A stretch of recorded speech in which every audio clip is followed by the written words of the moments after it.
I pack water, but that's because I'm on team hydrate and not team dihydrate. I'm all about that hydration, so I preach it in my work. I preach it in my life. I drink water all day long, so I need all that water just because that's me.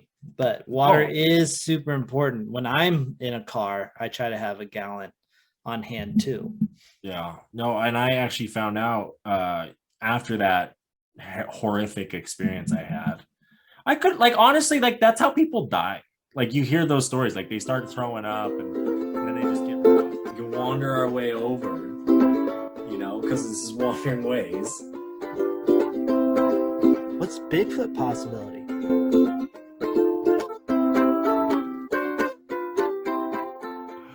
Clank. Click, click, clack, clickety clack, click, click, click, click, clack. So I listen to the podcast so I can get better at it. It's like listen to yourself, practice, practice not saying certain things and whatnot and take note. But I always get mad at the end of our episode when you play your ukulele and it goes, like playing along. Yeah. And then it ends and it just ends. I want the clink. I want the clink. I want it to say clink. At the very end, just a click. Yep. You guys let us know too, shoot Honestly, us an email. I didn't think like anybody, and I mean literally anybody, made it all the way to the end. It could just be me. I mean, my problem because it rolls into my other podcasts. So that's why. Yeah, okay. And so you are. I'm a true wanderer. Well, I mean, it does have the like dun dun dun dun dun dun dun dun dun. Oh, I know. So it does end, but like personally, I'm like clink. I say it out loud all the time. Yeah, no, it's even fun. when I'm editing them, I don't even go that far. Well, maybe you could and see if you clink too. Yeah, maybe. Maybe. No, but I'm excited. Today we have some great stuff to talk about. No paranormal, no kind of weird things. 3 weeks ago, Bigfoot. The following week, spooky stories. The weekend after that, we had Everyday Backpacker coming on, telling us how he got his trail name because he apparently saw a mule. A lot of confusion. Are things real? Are things not real? This week, all real shit. I love it. I love it because you're not wrong. We've been kind of going crazy. We dropped, all them trips, them reviews, everything we do for you guys, which we appreciate you guys. Don't get me wrong. We just got some new stickers in. Let me show. What? We got the album cover and we got the holographic logo. Look at that. Yeah. So if you want one or are interested in getting one, make sure to hit us up and we will reach out and figure something out. We'll get you some stickers. Hit us up. Or even better, if you leave a review on Apple, we will hit you up. We will say your username on the podcast. We will say, hey, hit us up again for some stickers, some swag, some fun. I don't know. Maybe I will even personally write you a thank you letter with one of my amazing dad jokes that we all know. I say once in a while that we all know and love. And I'm excited. I mean, guys, these are cool stickers. The holographic Wandering Ways sticker, Bigfoot edition, is pretty fly, not gonna lie. And if you want those, you can email me, wanderingwayspodcast@gmail.com, WANDERINGWAYSPODCAST. Tell me your favorite Markism that Mark likes that the Reverend likes to drop on you. And I'll hook you up with some other stickers too. No, we love you guys. We love our wanderers and are super stoked and happy that you guys follow along. And we love you for it. So thank you. Shout us out on the Instagrams and the Facebooks and whatever you guys like. Let us know. We'll make it happen. Like, subscribe, all that fun stuff. Comment on the YouTube. Check out the YouTube. There's a lot of fun stuff on the YouTube. That's worth not just checking out the podcasts where you can see our faces, but you can also check out other things that we have on the podcast. So please make sure you check out the podcast, the Instagrams, emailing, liking, subscribing, all of sharing it, telling your friends about it, all of that stuff. Make sure you tell and share and all of it, because we appreciate it when you do that, because it helps us not only spread the word, but we'll also get better because we start hearing things about the podcast as well. Exactly. We love you guys for it too. Well, should we spoil what we have in sport? I mean, I guess if they read the title. Yeah. Who reads? It's always like, well, we're gonna spoil it, but really the spoiler's in the title, and it's why you guys clicked on. So it's not really a spoiler. But what we are going to talk about today is we are actually going to break down our favorite hiking gear for when we go on trips, whether it is a regular kind of camping, traditional camping, like with your family, where you go, you set up shop, and you kind of go, that's your home base. Or if you're going to go out backcountry into the thicket of the wilderness, what is the stuff that we like to have, things that we consider are important, things that we just want to have with us if we can carry it and manage it. If it makes this list, we probably are prioritizing it, so we have it.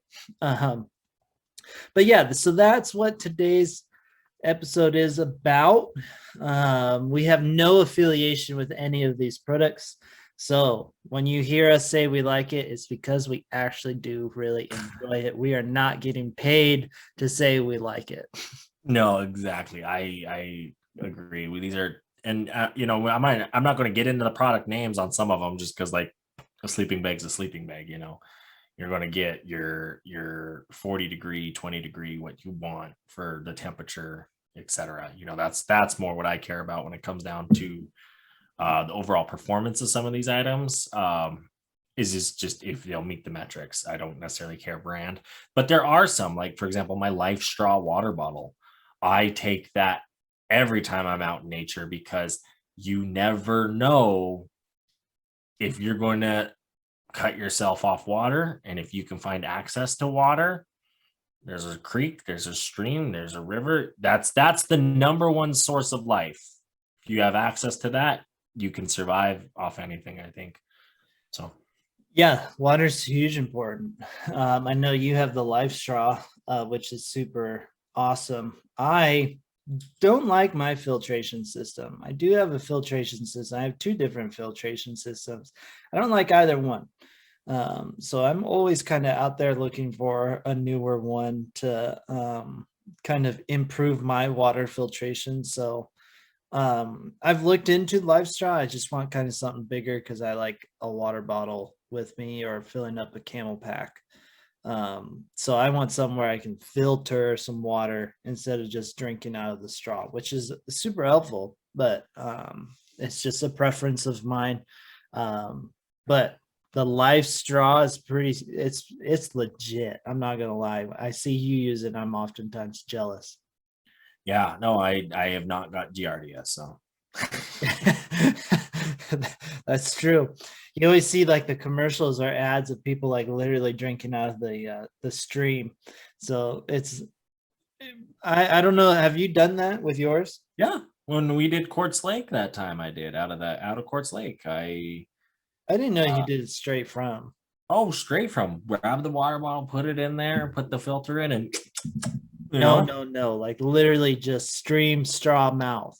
No water bottle as the middle. Well, mine works better as like within the water bottle system than like as a straw, because the filter's also on the sides.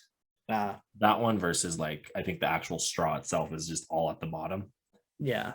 So That's what I was curious if you just like poked your straw in and went. I mean, I think Thea has a straw, or Tyler has a straw. One of those two got one in their gift exchange. But they would be like, yeah, that one would work. But I've seen people do it. Yeah, I mean, I'm sure it works. It's just that's their ad, and yeah, it's like It's like when you buy a computer and they say you can spill stuff and it will be okay with a laptop. You're like, I want to believe it and I want to test it out, but I'm a little wary about it. I'm not. No. Yeah. Electronics, don't risk it. Why? Right. Don't push the button. I wouldn't risk it with Giardia either. That's not a fun experience. No. That No, is it's not not. a fun experience. But I mean, I'm taking that. I'm taking that. And today, I guess we're kind of going to talk about the backcountry as well as your everyday camp. And I'm taking that water with me to both. Yeah. Yeah, you have. I mean, I see it with you all the time. So It's my travel water bottle. yeah, yeah. Some of these items are kind of both. The way, at least the way I travel, I've noticed a lot. I was trying to think, I was doing the prep for this, and I was like, well, what do I bring when I'm not in the back country, or like vice versa? And I was like, well, my setup is usually about the same when it comes to the general, because I, my top item is my hammock setup because I love sleeping out of a hammock. and that's not bad. I also have one, and it's a good way. I mean, you use it both ways. It is a sleeping bag. What I like sometimes is if you know the weather and it's not going to rain, you can really like it can minimize a tent in situations. See, Um, it's my everything because my setup, I have the hammock, I have my sleeping bag, I have a sleeping pad that I use for the insulation in the hammock. And then I have a tarp that I travel with. So if I think it is going to rain, I will oftentimes put it up. And I mean, that keeps me real toasty. I've been in some very cold places. When we woke up outside the Grand Canyon, there was ice on the tarp. And I mean, I was warm and toasty in my sleeping bag. Um, when we had the thunderstorms when we were in Glacier this last time overnight, I set my tarp up. I wasn't wet. If it's hot out, I mean, my setup, I take it everywhere, whether I'm in the backcountry or not in the backcountry. It's my kind of go-to. yeah, no, I think that's a good one, and for me, it really depends on the weather, where we're going, if it's a tent or my hammock. I've started to get more into it. But typically, I've been a tented sleeping bag guy, and like I said, for me, my sleeping bag, it depends on where we're going, when we're going, how we're going, right? And like, okay, it's December or it's the fall, I'm gonna want a warmer sleeping bag. If it's the summer, I can get away with a less warmer one. And yeah, I'll throw it in my tent or my hammock too, or my tent, and uh, I just have a basic like Walmart 4 pole tent, something small, because it sleeps me, and that's all I really need it for. I can throw it in my backpack if I'm going to the back country, but I can throw it in my uh uh I could throw it in my Jeep if we're just camping at a campsite. Yeah, yeah. I mean, I have a tent too. I've had it for God, shoot, I think I've had it for like 15 years now. I've had this same tent. And oftentimes other people will use it more than I do. It'll be like, hey, I need a tent. Can I borrow one? And I go, yeah, sure. Here, let's bring my tent. Like when I did the trip with Phil and Vince, they used my tent the whole time. Yeah. That's a prime example. They're not going to bring a tent from Germany just for a trip. And it's a decent tent. It's a great tent. I mean, it's lasted 15 years and it does fantastic. So it's got to be decent. Yeah, I think I've used that tent too when we went down to when we did our big trip, because it's one of those ones that you just have it in your car. I, Yeah. I didn't I didn't need to pack it. And that's the other thing too, is when you're going to some of these destinations, you really have to, I guess, plan. And this is part of that, is planning what gear to bring. And right now we're hitting on kind of those like necessities, those must haves. And you know, and I think that's good, because that's something. need in if you're going to do these things, if you're going to camp. Because then there comes like the other things, like, oh, bring a speaker. If you're going to one where you're just taking your car, yeah, you're sitting around the campsite, have a speaker in the morning, go for it. Bring firewood, but when you're in the backcountry, sometimes you have to harvest your own firewood, or there are no fires in the backcountry in some places. So Yeah. yeah, you're shit out of luck, and you got to bring a jet boil. But I mean, I bring my jet boil too when I'm camping out of my car. It really just depends. Yeah, the Jetboil is a great example of it's great for backcountry. But I use it all the time, everywhere, regardless of what kind of camping I'm doing. But yeah, you're right. It does depend, right? So I guess a big difference for me when it comes to like what am I taking to the backcountry versus what am I just taking when I'm in a car and we're doing like a long road trip, more kind of trip. I like to have a cooler, just a cooler that I kind of put everything in that it can keep for the long run. So that's one of the things. I'm not taking a cooler in the back country No, type deal. you're taking frozen food, MRE type stuff, which, and then that, based on how long you're going, that's what you're also planning, and you're adding to your weight of, I think, in the backcountry. Top ramen. Well, yeah, obviously you're going to go lightweight and whatnot, but some people don't think that way. They're going to bring cans of soup. And that adds up. If you put 4 or 5 of those, you're going for 5-6 days. And I get it. You're going to want that can of soup too one of those days, because you're like, I'm tired of eating top ramen, or I'm tired of fucking eating, frozen rice, freeze dried rice and all that. Yeah. I mean, yeah, that's true. I mean, my go-to for any trip, which we have talked about on this podcast before, and patent is still pending for the PB&J station because I love my PB&Js. I will clean out my glove box. I will clean out my middle console there sometimes just to set up a PB&J station, so that Patent pending. it's so nice. It's sometimes when you're going from place to place, you don't want to stop for lunch because you got 100 miles more to drive. Yeah. You don't want to stop for dinner, or, oh, we're going hiking today. Let me make a quick peanut butter and jelly sandwich and throw it in my backpack, and we're going up. Yeah, and I will take a PB&J setup even in the back country. I know it seems crazy because you got the peanut butter and you got the jam, and you're trying to also, people are like, you need bread. And I will say, nay, you do not need bread. You can use tortilla shells. They're easier to pack, and it's still a scrumptious, delicious peanut butter and jelly. I don't know. Sandwich. Quesadilla. I mean, it is a sandwich, but It's a with a sandwich. tortilla shell. But yeah, it works fantastic. So I take PB&Js everywhere I go because they're kind of the best food out there. And you could take a peanut butter and jelly. You could take a bread if it's not that heavy.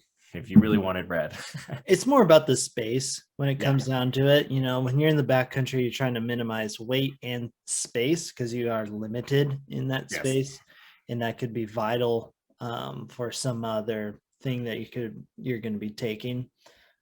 So that's why it's mostly for space, is why for the tortilla shells, than it is like true weight. Yeah, no, that does make sense because you don't want a loaf of bread flat. I would honestly think people would flail it on the back of their backpack. Yeah, you wouldn't want it to get smushed either, and there's a lot to it. But I mean, I really do think you got to do your thinking like that, especially with food, because I think that's where in the backcountry your weight can really add up because of what you're bringing for food. Because when you're camping in the backcountry, you're stuck to your basic stuff. Your tent, your hammock, your sleeping bag, right? Your sleeping situation. Yeah. Any clothes you're bringing extra, jackets, pants, underwear. People do that. I bring different underwear because I don't like wearing the same ones day in and day out. On the last episode, Calman does a great job kind of breaking down his pack Yeah. and things. And he even said he brings a chair. He likes having a chair. So, there's those luxury items that he's talking about. You can take those when you're going in the back country. Calman's one of Calman's favorite things for it is a chair. A luxury item. We talked about it last week for me. It's the ukulele. That's a luxury item for me. I'm going to take it. Well, my cameras. Yeah. You don't have to take pictures in the backcountry. No. Heck, you could just take your cell phone if you really wanted. And that takes good enough photos for Facebook where most people are sharing them anyway. Mm-hmm. But for me, like, I want my camera. I want my GoPro because I'm going to make videos. I'm going to make, printed pictures around my house, the places I've been. And I don't know. I think it's cool and unique, and everyone has those items, when they camp, they want that. There's probably pillows and blankets people want. And that's another question I think people get is like, well, like, yeah, I'm going to bring a sleeping bag. I'm going to bring a tent, but what about the blankets and pillows? And one of the pillows I found to really have liked, it's an Aeros pillow, Aeros, and Sea to Summit makes it. And essentially it folds up, nice little pouch here, right in my hand. It's about as big as both of my fists put together. But you blow it up and it's air. So I blow it up and I have an actual pillow, and I can put it, and I can put more or less air depending on how I want it. If I want it really firm, which I like.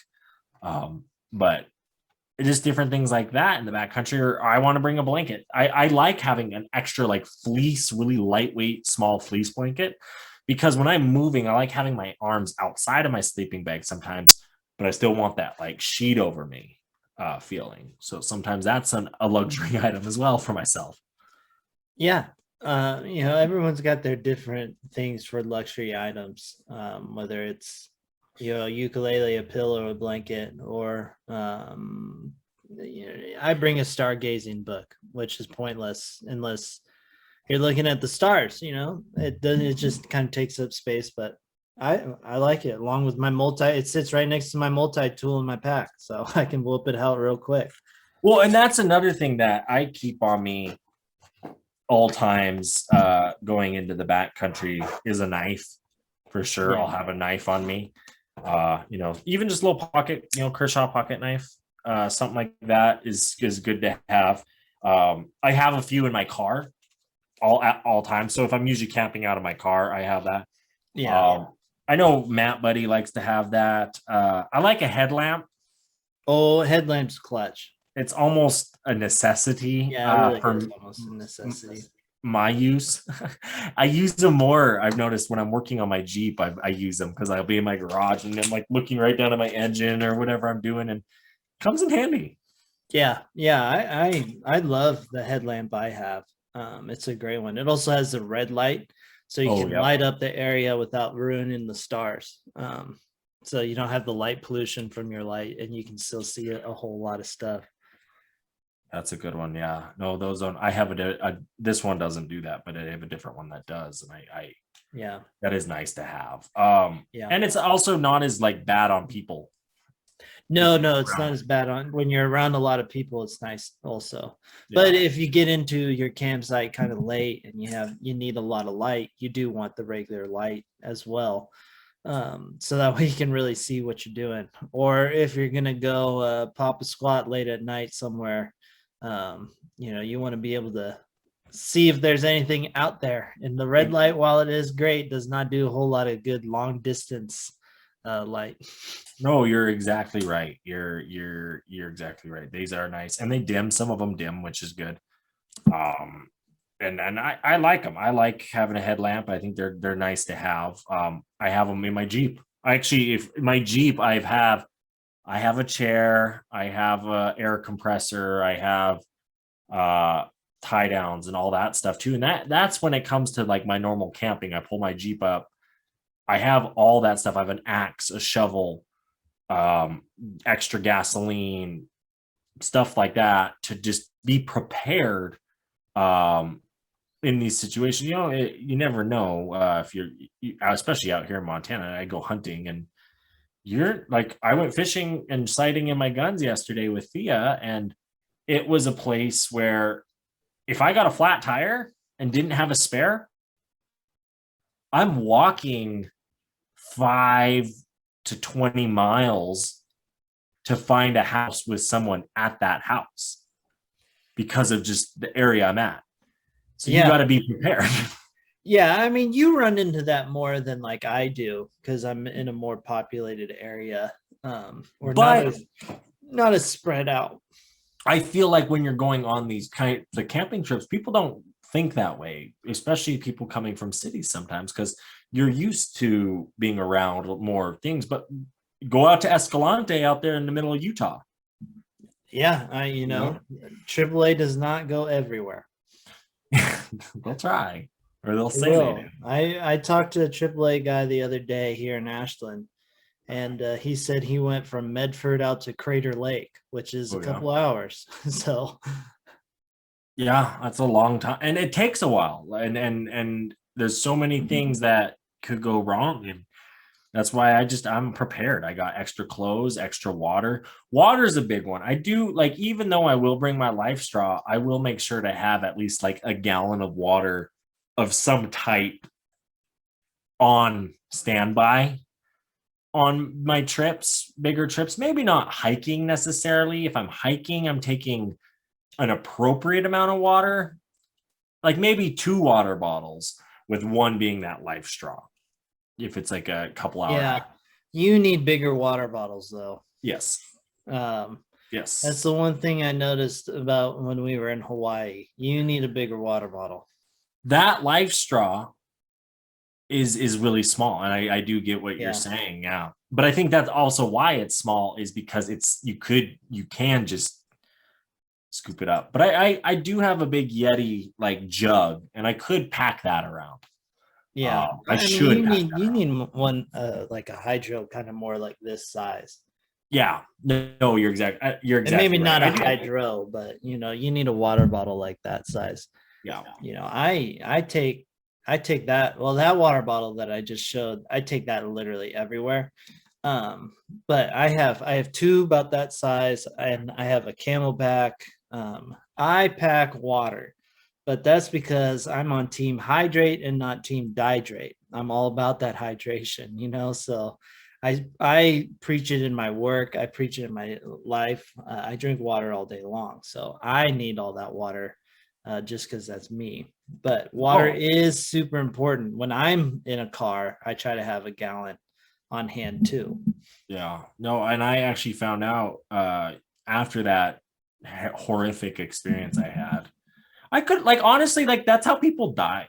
Like, you hear those stories, like they start throwing up and then they just get lost and crazy up there and start doing their own fucking shit. And no. Yeah, no, it's true. Speaking of that experience, that kind of is a great kind of segue into this week's cool shit in nature. And it's a fortunate one. It's going to be a longer one than we normally do. I'm not going to play the music because it can get drowned out, but we can kind of talk our way through it. But it is the video that Zach made from our Hawaii trip. Yeah. It's up on the YouTube, so you can check it out. But we are also going to be showing it here today on the podcast. And for anybody just listening, we're going to make sure that we include what you're actually seeing in it. So that way you don't feel like you were left out and you can still enjoy the experience. Yeah, and definitely please go check out the YouTube if you want to check out this video. I sent it to a few friends and before we play it, I sent it to a few friends and kind of said, hey, what do you think? It's kind of loud. There's a lot going on. I tried to keep it, but that was kind of the style I was going for here. And Kalman was like, well, that's you. And I was like, all right, everyday backpacker. Thank you. Yeah. So anyways, here we are going to start playing it. Classic sunrise, sunset, time lapse or slow of the water to start it out. The music, kind of fits it more. So throw out our stuff one, so it's coming from the Wandering Ways team. But we jumped straight into the actual hike he died on. If anyone's curious, at the top there, you can see the views, and he'll probably say it was worth it. Well, and it is. It's a beautiful. You're up on top of these mountains. If you ever been to Oahu, you look up and you see those mountains. To be up on top of them, to see Honolulu and Kailua from the same spot. To go on some of these beaches and these trails was really cool, and just to walk down them and take videos and shots and scenic views. I loved it, man. I mean, Hawaii was great. Yeah, Hawaii was, being up on the Mount Olympus, which is what a lot of the most shots here are of, is like fantastic. I mean, it's classic what we wanted out of it. And then here now is Mauna Kea, which again, you're way up high. You're seeing some cool things. I want to point out how many of these telescopes there are. And another point out that we just don't need another one up there, everybody. Honestly, don't need another one up there. That's so, leave it the way it is. It's so cool. Mauna Kea is great. But that's walking at that preserve in Oahu too, which was awesome. Yeah, the botanical garden. Yeah. So that's where some of these shots are. You can see. I mean, that's why there's a cacti in Hawaii. It's not really native to Hawaii. No, see some cacti. But there we are. There's me, and I tried to edit it to make me look like walking up the hill there with my arms out on the plants. With the filter I used to make it kind of. I mean, it's a good shot because you're going up. You can see how steep at parts it was, especially here with you. I mean, we were literally climbing like hands and knees at places, and that it's a thick, kind of slimy clay. No, and then the ropes, and look at just like your 10, 15 body lengths ahead of me, below me. You know what I mean? Like, it's far. Yeah, I mean, there were some real times when we're just going like straight up almost to climb, which is what made that hike fun in the grand scheme of it. And then we got to see a turtle on the big. I got to see a turtle on the Big Island, and I got to show it off. If you haven't seen the turtle, then you haven't been following along with any of our stuff, because this turtle made an appearance for at least 2 months after the trip. It was cool, man. Oh yeah, hands down. It was such a cool experience for you. Snorkeling was a lot of fun because I'd never done it before. It was pretty, man. These fish are cool. It's right here's a school of a bunch of fish, and then just various other ones that I had encounters with. You're probably, if you're watching from the YouTube podcast, it's grainy because we're doing it over Zoom. But if you you want to watch the main video to really get the feel for it, because it's got the music with it too. Exactly. I'm curious what you thought about this one, the Mark scene of him playing. I mean, it's classic ukulele, just trying to play it whenever and wherever. It's my favorite thing to take anywhere I travel because it's a great conversation starter. It is.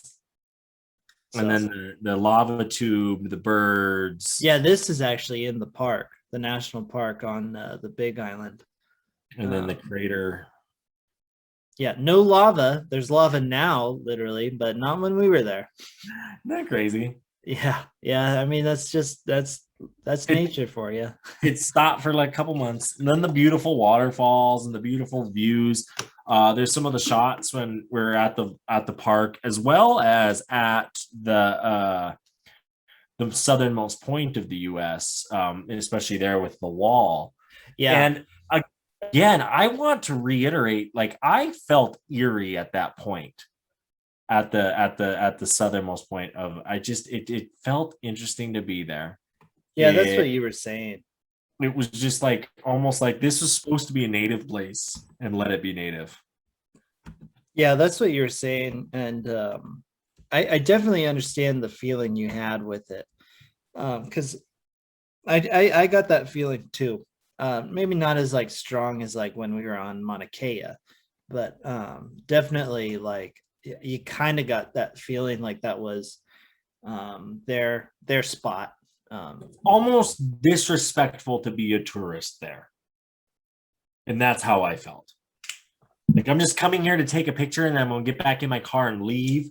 And you're sitting here fishing and not even benefiting from people coming to your like native like lands. Like, you guys have probably fished there for, I want to say, thousands of years.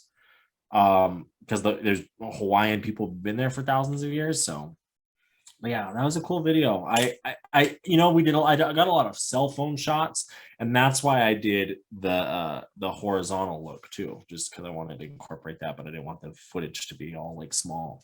Okay. I was kind of curious what your inspiration for that style of video was when I watched it.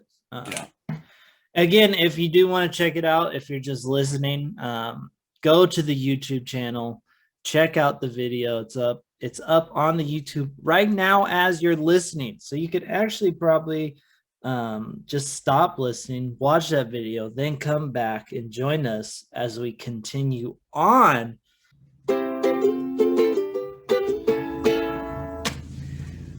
Thank you, Wanderers, for checking us out. Make sure that you are hitting that like button, that subscribe button, leaving us a review on the iTunes, on the Spotify's, or wherever that you are checking out this podcast today. We really appreciate it. Any kind of feedback, we love it. Make sure to check out the YouTube so you can see our beautiful faces instead of just listening to those beautiful voices. But hit the like and subscribe button there too to see all of the fun Wandering Ways stuff. Yeah, on the YouTube too. Make sure to check out those videos like Mark's amazing 30-day road trip where he lived out of the back of a Jeep. And if you want to commemorate it, go ahead and pick yourself up that Wandering Ways swag. In the Linktree bio, click the swag button. If you're just on YouTube or Google or some sort of thing, go teespring.com/wanderingways. You'll find us. You'll find socks. You'll find shirts. You'll find whatever you want to put our logo on, and you can have it for sure. And maybe you only like one of the Wandering Ways team members here, and you want to check out maybe just me personally, because obviously I might be the better one. Check me out, Reverend Marcus, on the Instagram, on the Twitter. I got some fun stuff there. Hey, and you might be into Jeeps. You could check out my Jeep, the Rougarou. You might be into adventures. Check out Zach of Wandering Ways. Who knows?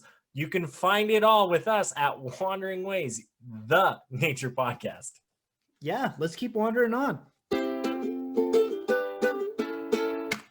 with some of our favorite like gear to have while out hiking, camping, all of that stuff. Another gear item I like is my binoculars. I like bringing a pair of binos with me, especially if I'm going to Yellowstone Park.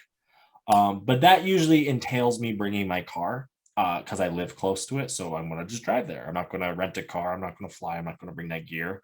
And I bring my binoculars. They are always in my Jeep. So if I'm in my Jeep, I have a pair with me. But especially if I'm going to go to places where I think I will encounter animals that might be further away or hunting. Yeah.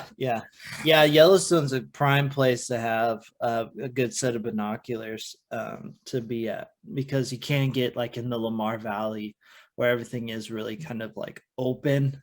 You're in a valley.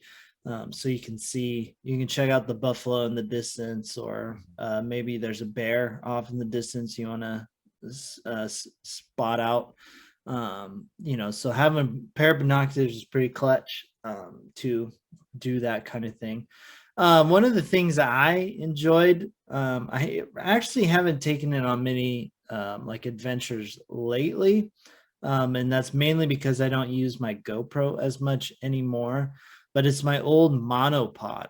I really like the monopod for two reasons. One, I use it for my GoPro. I can take shots with it. With the GoPro, it acts as a good like kind of stabilizer. I have an older GoPro, the Hero 4, so the stabilization is not as good as the GoPros now. But where the added benefit of having a monopod came in, especially the one I have, is it acts as a hiking stick.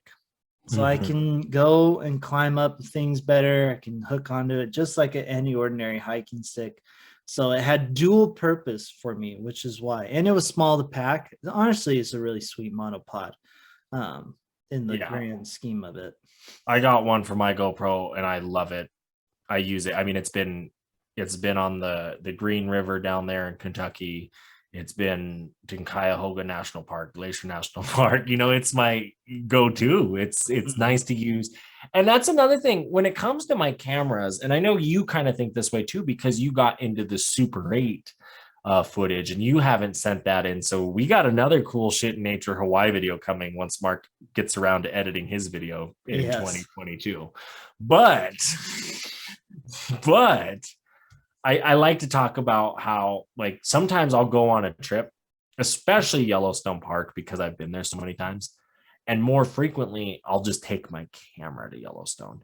And I'm looking for those moments that I want to capture on camera. Sometimes you go to a place and you are like, I'm going to Yellowstone. I want to buy a camera because I see all these great pictures. I want that. And I say, do it if you're into that.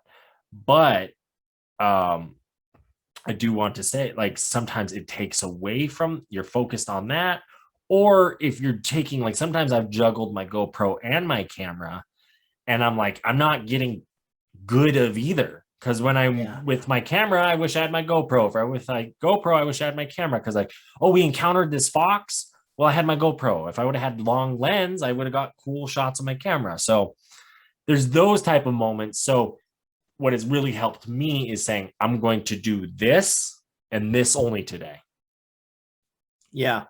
Yeah, that's actually a good point. Being able to separate, because it can take away from the moment, for one, because you're thinking like, oh, is this a GoPro or is it a camera moment? And then two, you're juggling these two, and you may not have picked the right moment for the right camera for that moment. So, finding that out is a good way. I have the Super 8 camera. I like that one because I'm trying to actually not capture the in nature moments, but actually probably more behind the scenes in that part of the adventure that you don't always see in videos.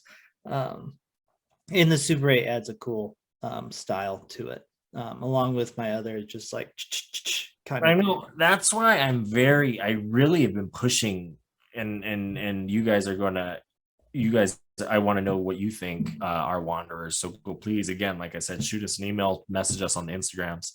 But we are wanting kind of behind the scenes, trying to plan a trip with Everyday Backpacker. And he too rocks a GoPro. I think he just got the 10 I saw on Facebook or Instagram he posted. So he's got the new one.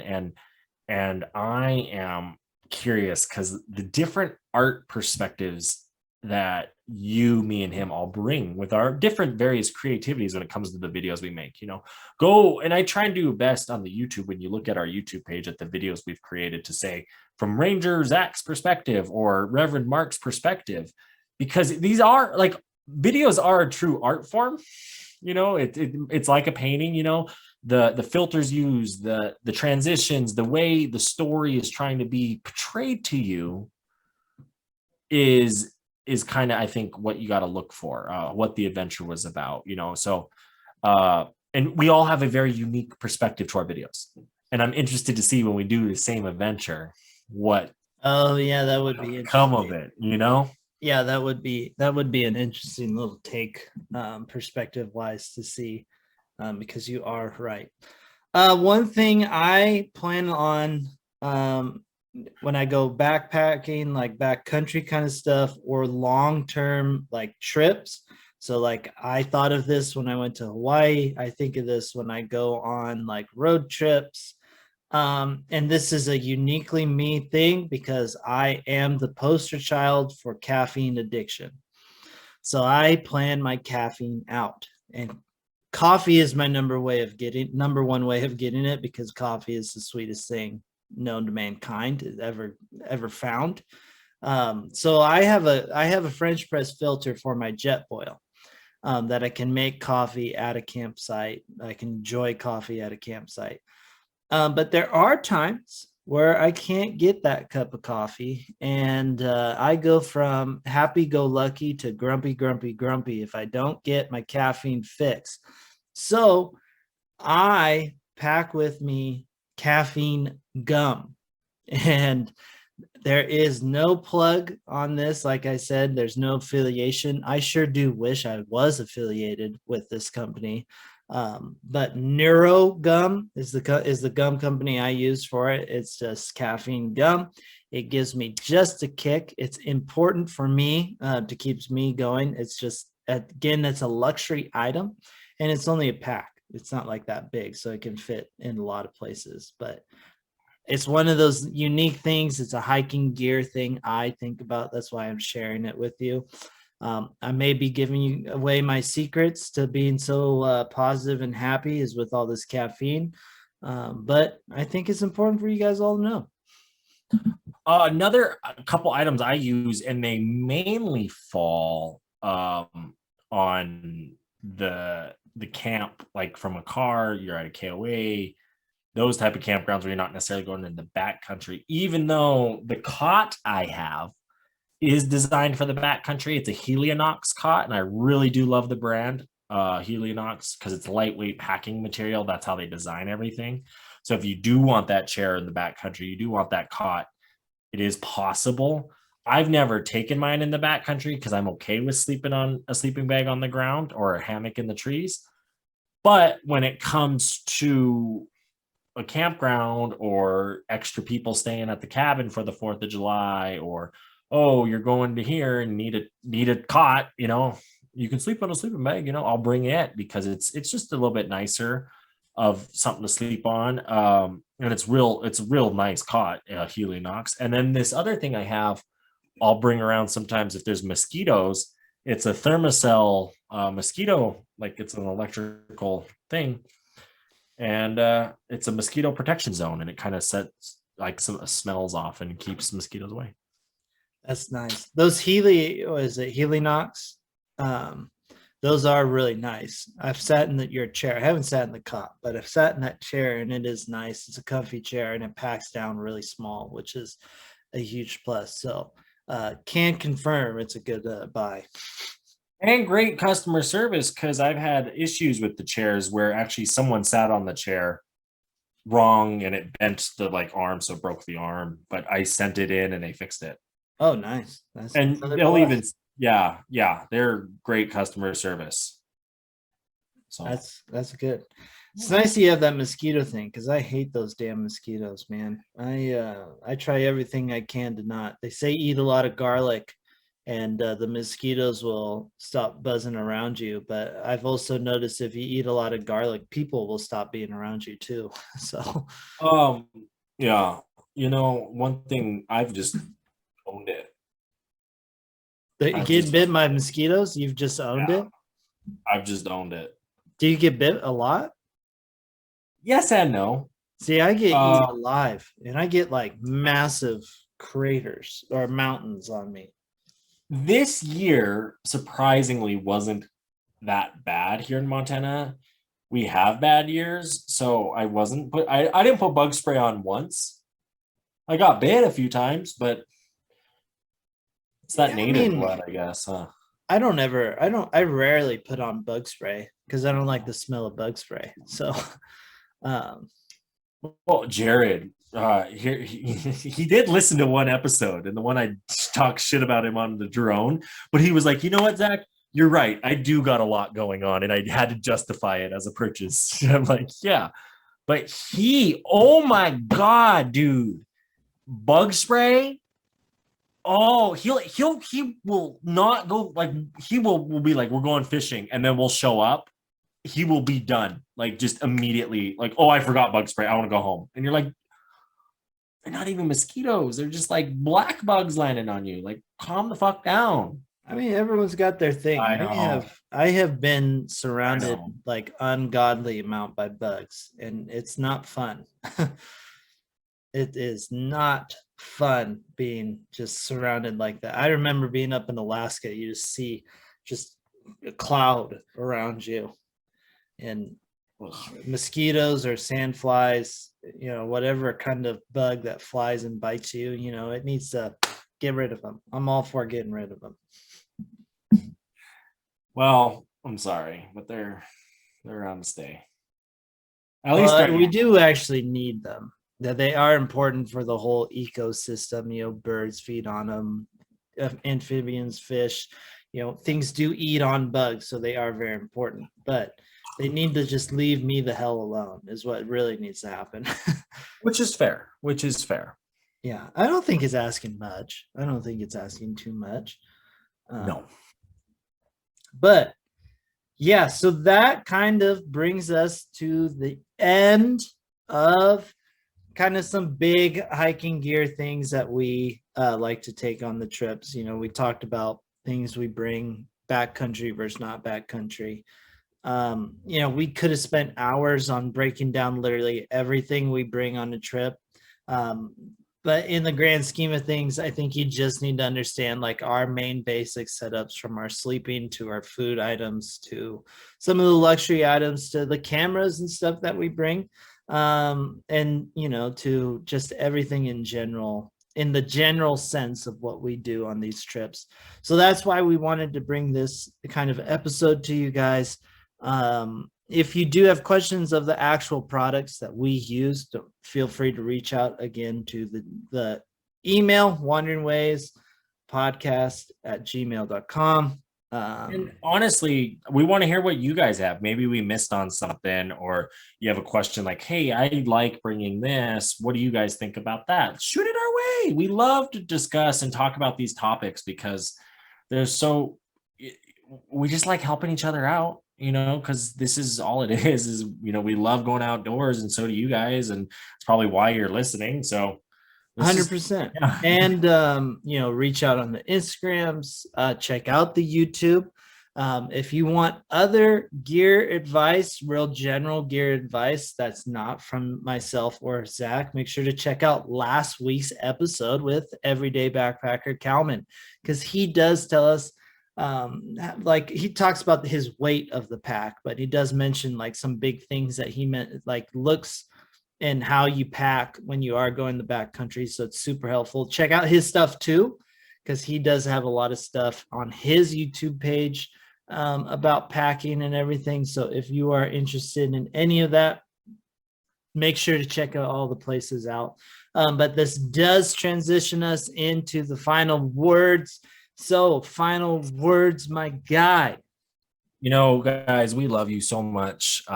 We want to hear from you. We want to bring you the best episodes that we can, because we love going outdoors. It's so fun. I make a thing of it. Like I said, every day I try, and every weekend, like, I can't believe it's already, this episode, I believe, is coming out in November, and it's already fucking November. Like, oh my God. Like, it feels like just yesterday we were in Hawaii, and that was June. And even before it, I feel like I was just with Jared at Silver Falls in Oregon in January, and it's almost a new January. So just cherish the time you have, the moments you have, use those moments. Don't waste your time. Don't sit at home on days that you could go outside. It sucks doing stuff alone. I am someone, Thea works 6 days on, 8 days off, and those 6 days she's not in Billings here, but I am still making the most of it. I'm finding my way to a river. I'm finding my way to a mountain. I've designed my kayak to make it the ultimate, like, bachelor pad kayak, by myself, go fishing, do whatever I want kayak. So do that. Find something you love, and just keep at it, because this is fun. And we love you guys. So if you want stickers, hit me up. Got them holographic ones. Yo, they're cool. All right, that's it. Reverend's final words of wisdom is stay beautiful, everybody. Can't tell you how much I appreciate you all. You guys are all amazing, wonderful people, and I truly, truly appreciate everything you guys do, listening and communicating, all that fun stuff. Also please make sure, if you want the other side of the Reverend, the fitness side, as some of my athletes have started calling me, the Reverend of rehab, go ahead, check out the unathletictrainer.com. It's the health and fitness side of it. It does involve outdoors, because I like to ride my bike, and I'm training for a triathlon, which is all outdoors, trail running, all that fun stuff. Hopefully give you some fun, helpful health and fitness tips. I do a lot with like books that I'm currently reading and the training programs that I'm currently doing, or just whatever I'm nerding out on at the time. So check it out, theunathletictrainer.com, for that. That being said, stay beautiful, everybody. Bye.